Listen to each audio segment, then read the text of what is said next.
Welcome to our channel easy and deep way.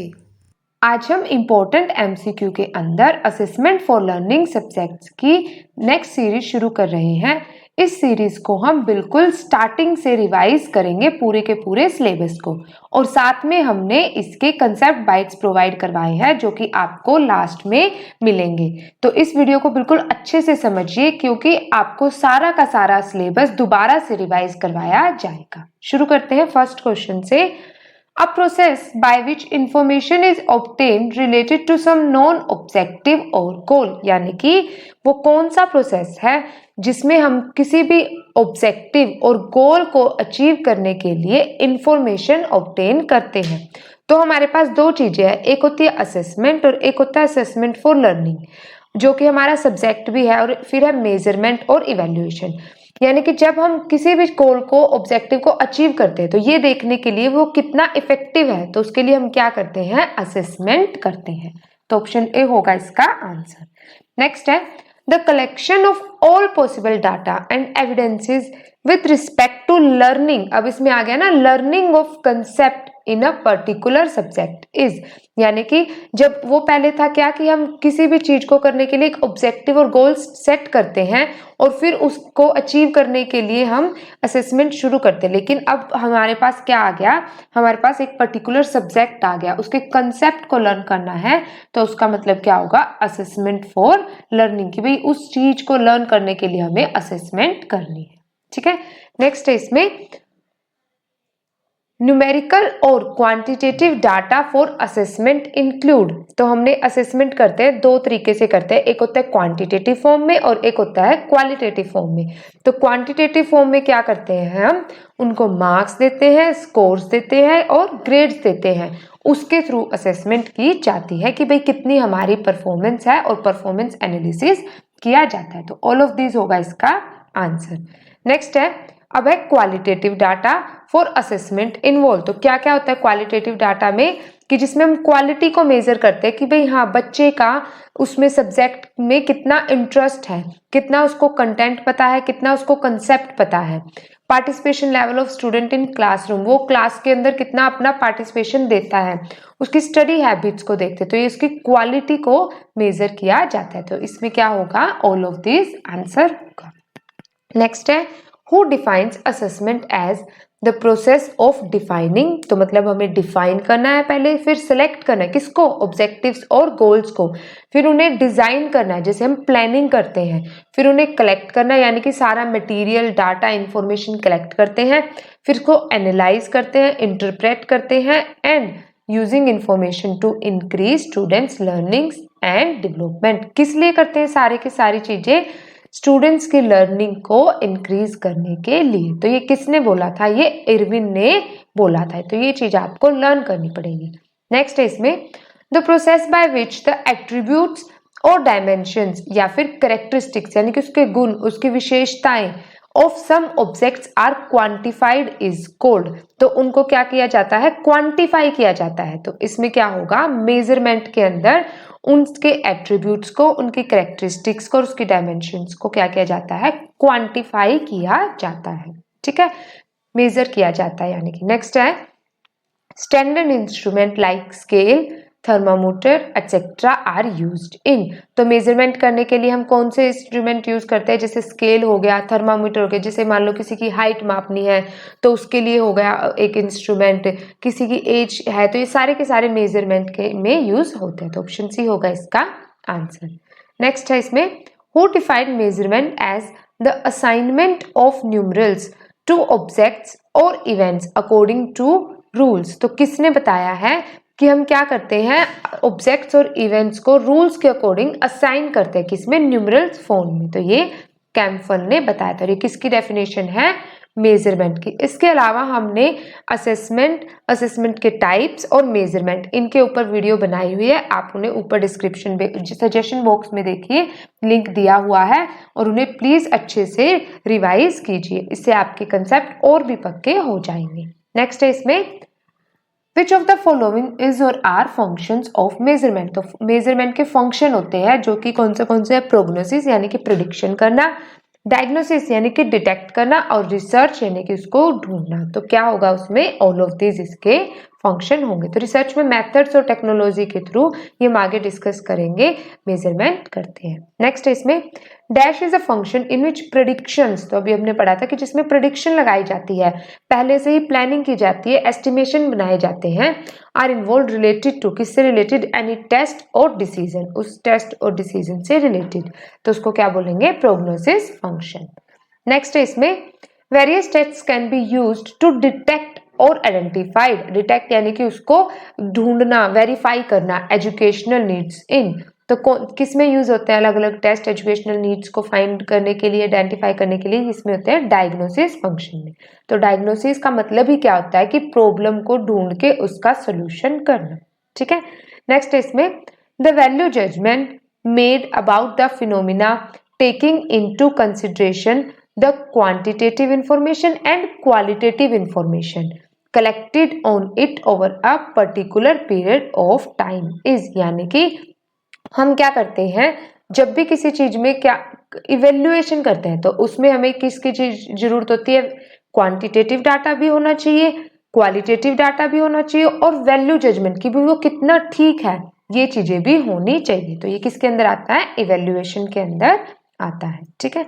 Next देखते हैं evaluation includes, तो अभी हमने पढ़ा क्वांटिटेटिव इंफॉर्मेशन भी होती है, क्वालिटेटिव भी होती है, वैल्यू जजमेंट भी होती है, तो सारे के सारे इसमें इसके पार्ट्स होते हैं। नेक्स्ट है इसमें the testing device like unit test, monthly test, semesters exam, half yearly exam, annual exam etcetera all are example of, तो ये सारे के सारे किसके एग्जाम्पल है, क्वांटिटेटिव इंफॉर्मेशन के एग्जाम्पल है, क्योंकि इससे पता चलता है कि हमने कितना सिलेबस कवर कर लिया, कितना हमारा करिकुलम था, कितना कंप्लीट हो चुका है, ठीक है। नेक्स्ट है इसमें पेस ऑफ लर्निंग, जैसे कि कोई स्लो लर्नर होता है, कोई फास्ट लर्नर होता है, कोई एवरेज लर्नर होता है, ये देखना।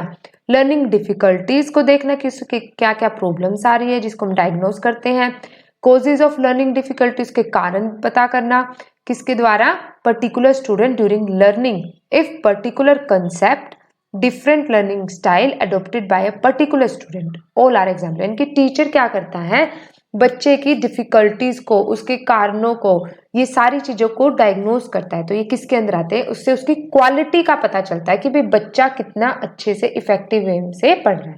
तो ऑप्शन बी होगा इसका answer, qualitative information only. Next है a process of ensuring learning performance of students through both formative and summative evaluation, तो ये भी हमने टाइप्स में पढ़ा हुआ है, एक होता है फॉर्मेटिव और एक होता है समेटिव। समेटिव पूरे एक ही बार हम इवेल्युएशन कर लेते हैं और फॉर्मेटिव भी कभी यूनिट टेस्ट हो गया, कभी तो बीच बीच में उसके रेगुलर बेसिस पे इवेल्युएशन होता है। तो वो in different areas to promote all round development, तो डिफरेंट एरियाज भी हम पढ़ेंगे आगे कौन से होते हैं। All round development of the student is, तो बच्चे की हर चीज में डेवलपमेंट के लिए, हर एक्टिविटी में भी, स्पोर्ट्स में भी, स्टडी में भी, तो उसको इंश्योर करने के लिए क्या होता है, कॉम्प्रिहेंसिव एंड कंटिन्यूअस इवैल्यूएशन होता है जो लगातार चलता रहता है, जिसमें फॉर्मेटिव और समेटिव दोनों इवैल्यूएशन को यूज किया जाता है। नेक्स्ट है इसमें what are the 3 areas in CCE यानी कि continuous comprehensive evaluation to promote all round development of students, अभी हमने पीछे डिस्कस किया था कौन कौन से हैं वे, और 3 एरियाज, कोग्निटिव, अफेक्टिव, साइकोमोटर, सभी। तो कोग्निटिव है, अफेक्टिव भी हमें क्या करना है, अफेक्टिव कैसे करना है, साइकोमोटर उसकी एबिलिटी, थिंकिंग, इसको जानना, ठीक है। नेक्स्ट है इसमें ऑल ऑफ दिस होगा इसका आंसर। नेक्स्ट है the 2 types of aspects under CCE include, तो कौन कौन से हैं वो, स्कोलास्टिक एस्पेक्ट और कोस्कोलास्टिक एस्पेक्ट्स, दोनों हैं।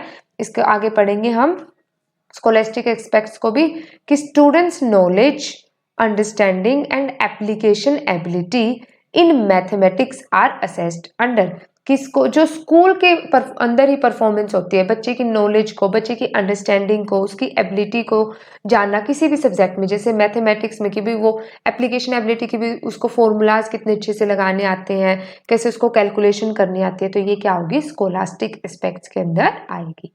लास्ट है इसमें को-academic related activities or those activities which are not related to academy, academy यानी कि स्कूल से रिलेटेड जो नहीं होती, अंडर को स्कॉलास्टिक एस्पेक्ट्स इंक्लूड। तो कौन सी होती है वो? लाइफ स्किल, बिल्कुल, कि भाई उसकी क्या क्या चीज़ें उससे लाइफ से रिलेटेड है, कैसे उसको अपनी फिजिकल, मेंटल और अपनी इकोनॉमिक हेल्थ को मेंटेन रखना है। एटीट्यूड एंड वैल्यूज, बिल्कुल उसको values, code of conduct, morals, ये सारी चीज़ें सीखनी है। को करिकुलर एक्टिविटीज, तो वो एक्स्ट्रा एक्टिविटीज जैसे स्पोर्ट्स गेम्स भी कैसे सीखता है, सारे के सारे किस में आएंगे? को स्कोलास्टिक एस्पेक्ट्स में आएंगे। ठीक है, अब देख लेते हैं इसके फटाफट से कंसेप्ट बाइट, जिससे आप कोई भी क्वेश्चन मिस नहीं करोगे। तो असेसमेंट हमने पढ़ा था, क्या होता है? It is a process by which information is obtained related to some non objective और गोल, यानी कि हम अपने ऑब्जेक्टिव्स और गोल को सेट करते हैं, उसी से रिलेटेड जो हम इंफॉर्मेशन प्रोवाइड हो, जो हम यूज करते हैं, उसे बोलते हैं असेसमेंट। असेसमेंट ऑफ लर्निंग क्या होता है? It refers to the collection of all possible data. तो अभी तक तो हमारा गोल सेट हुआ था, हमें इंफॉर्मेशन, अब उन इंफॉर्मेशन को, उसको डाटा को हम कलेक्ट करेंगे, उसको एनालाइज करेंगे with respect to learning of concept in a particular subject, फिर उस सब्जेक्ट्स के कंसेप्ट्स को हम अच्छे से करेंगे।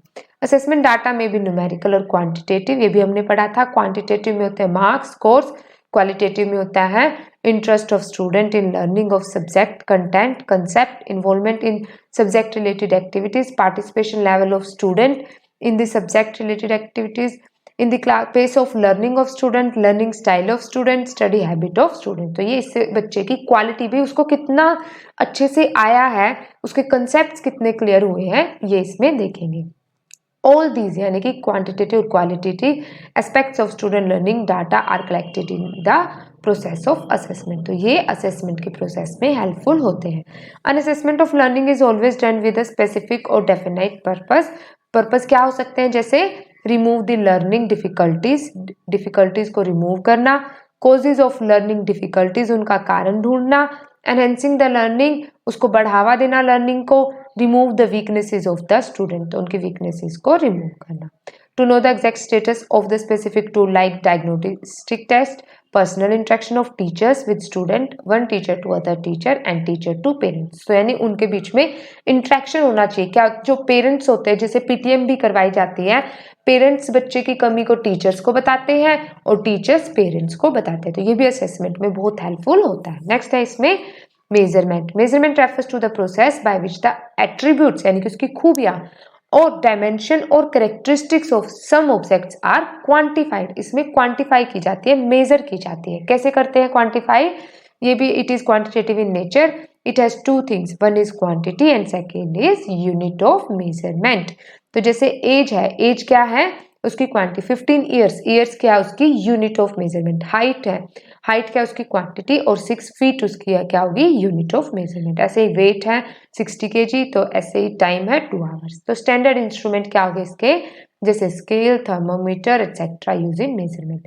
In order to measure the learning achievement of the student in different subjects, we use tests and exams and assign them marks or scores. तो उनको क्या करते हैं हम? मार्क्स और स्कोर्स के थ्रू उनकी परफॉर्मेंस को मेजर करते हैं। स्टैंडर्ड स्केल और instrument use to measure physical characteristics of object is universally valid, but in case of measurement of learning achievement of students, standard scale is dynamic in nature। यानी कि वैसे तो measurement के लिए ये स्केल यूज होते हैं हर जगह, लेकिन ये डायनामिक होते हैं नेचर में, क्योंकि उसकी जो लर्निंग अचीवमेंट होती है वो चेंज होती ही रहती है।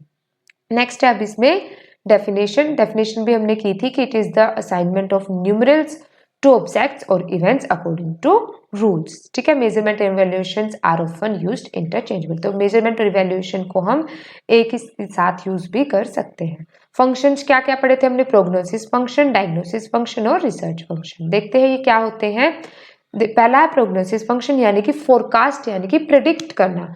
First function of management is prognosis function in which prediction are involve related to any test और डिसीजन। कि भाई हाँ, क्या कैसे अब हमारे एग्जाम होंगे, एमसीक्यू बेसिस होंगे, तो हमें पहले से प्रिडिक्ट करना है कि भाई हाँ, क्या इजी वे में आएंगे, डिफिकल्ट आएंगे, मॉडरेट आएंगे, किस चैप्टर से आ सकते हैं, तो हमें उस हिसाब से प्रिडिक्शन प्रोग्नोसिस करनी है। To predict the academic performance of student in school and IQ test is administrate. बिल्कुल, तो इसमें हम अपने IQ टेस्ट का यूज करेंगे। Prognosis has administrative function such as, क्या क्या होते हैं इसके function? Classification, selection, promotion and gradation of students. तो इस पे भी क्वेश्चन आ सकता है कि इसके ये क्लासिफिकेशन होती है। दस measurement provide specific purpose of predicting future behaviour. Next है डायग्नोसिस फंक्शन, यानी कि डिटेक्ट करना, आइडेंटिफाई करना या फिर हम कह सकते हैं वेरीफाई करना। This function identifies the weakness of the student learning. Various test can be use to detect और आइडेंटिफाई एजुकेशनल नीड्स, जैसे साइकोलॉजिकल मेजरमेंट। तो हम उससे क्या होता है, उसकी साइकोलॉजी को, उसको देखते हैं, बच्चे के इंटरेस्ट को, उसके माइंड को पढ़ते हैं कि उसकी एबिलिटी वगैरह, थिंकिंग एबिलिटी होगी, रीजनिंग एबिलिटी कैसे है। फिर है रिसर्च फंक्शन, यानी कि वेरीफाई करना। तो अब जो भी हमने प्रिडिक्ट किया था, जो हमने डिटेक्ट किया था, अब उसको वेरीफाई करते हैं कि वो कितना सही है। तो क्या होता है इसमें कि it is the function of measurement is verification of specific hypothesis of research because valid generalisation are made on the basis of accurate measurement. Measurement provides a more objective and dependable basis for comparison. तो एक comparison के लिए भी बहुत ज़्यादा जरूरी होता है, जिसमें बच्चे की परफॉर्मेंस को कंपेयर किया जाता है। नेक्स्ट देखते हैं हम इसमें इवेल्युएशन। इट रेफर्स टू, हमने पढ़ा था, वैल्यू जजमेंट को इसमें इंक्लूड करते हैं। क्वांटिटेटिव इंफॉर्मेशन होती है और क्वालिटेटिव इंफॉर्मेशन होती है। ठीक है, तो ये किस चीज से मिलके बनता है? तीनों से मिलके बनता है। फिर it is an important part of activities done by teachers. It not only measures the educational achievement of the students but helps in growth of them. तो इवेल्युएशन के थ्रू हम सिर्फ उसकी एजुकेशनल परफॉर्मेंस ही नहीं देखते, हम उसकी ग्रोथ को भी, कि उसके एम क्या है, उसके गोल क्या है, ऑब्जेक्टिव क्या है, उसको अचीव करने में हेल्पफुल होता है। It includes all those changes और modification which are helpful in the development of balanced personality. तो बच्चे की पर्सनैलिटी, बैलेंस्ड पर्सनैलिटी में भी हेल्पफुल होता है। नेक्स्ट देखते हैं इसमें क्वांटिटेटिव इन्फॉर्मेशन। तो ये भी हमने ऑलरेडी डिस्कस किया था, जैसे unit test, monthly test, semester test, half yearly exam, annual exam. और क्वालिटेटिव में क्या होता है? पेस ऑफ लर्निंग, जैसे slow learner, fast learner, average learner. Learning difficulties हो गया, उसके जो सब्जेक्ट्स में उसका इंटरेस्ट देखेंगे, लर्निंग स्टाइल देखेंगे। ठीक है, नेक्स्ट देखते हैं अब इसमें कंटिन्यूस एंड कॉम्प्रिहेंसिव इवेल्युएशन, जो लगातार चलती ही रहती है। ठीक है, इसमें दोनों फॉर्मेटिव और समेटिव इवेल्युएशन को यूज किया जाता है। किस किस चीज में? कॉग्निटिव, इफेक्टिव, साइकोमोटर, सभी एरियाज में उसकी ऑलराउंड डेवलपमेंट के लिए, स्टूडेंट्स की कैसे ऑलराउंड डेवलपमेंट हो सके। फॉर्मेटिव इवेल्युएशन में क्या करते हैं? The evaluation is carried out during the formation of knowledge और content matter at regular interval of time. तो ये रेगुलरली होती है, जैसे वीकली हो गया, या फिर जैसे हर चैप्टर के बाद हो गया, at short period of interval. फिर समेटिव में क्या होता है? The evaluation is carried out at the end of course in order to grade certify at. ये तो ये एंड में होती है, जिससे बच्चे को, जैसे हम रिपोर्ट कार्ड में ग्रेड्स देते हैं, सर्टिफिकेट वगैरह देते हैं। तो the continuous component of CCE take care of assessment that is carried out on continual and periodical. तो ये कंटिन्यूअल भी होती है और पीरियडिकल भी होती है। जो CCE take care of assessment of all round development of child personality. तो चाइल्ड यानी कि स्टूडेंट की ऑलराउंड डेवलपमेंट पे ध्यान देता है। It include all three domains of dimension of child personality. वही बात है कि कोग्निटिव, इफेक्टिव, साइकोमोटर, यानी कि जिसमें चाइल्ड की नॉलेज जो कोग्निटिव में आती है, अफेक्टिव इसमें अंडरस्टैंडिंग आएगा, और एटीट्यूड, वैल्यू, हैबिट्स के लिए साइकोमोटर में इंक्लूड होंगे। ठीक है, तो आई होप ये सारे के सारे टॉपिक आपको क्लियर हो गए होंगे। तो प्लीज इसे सभी के साथ शेयर कीजिए, और नेक्स्ट वीडियो की नोटिफिकेशन के लिए हमारे चैनल को सब्सक्राइब भी कीजिए, और हमें फीडबैक भी दे सकते हैं आप अपने कमेंट्स के थ्रू। Thank you.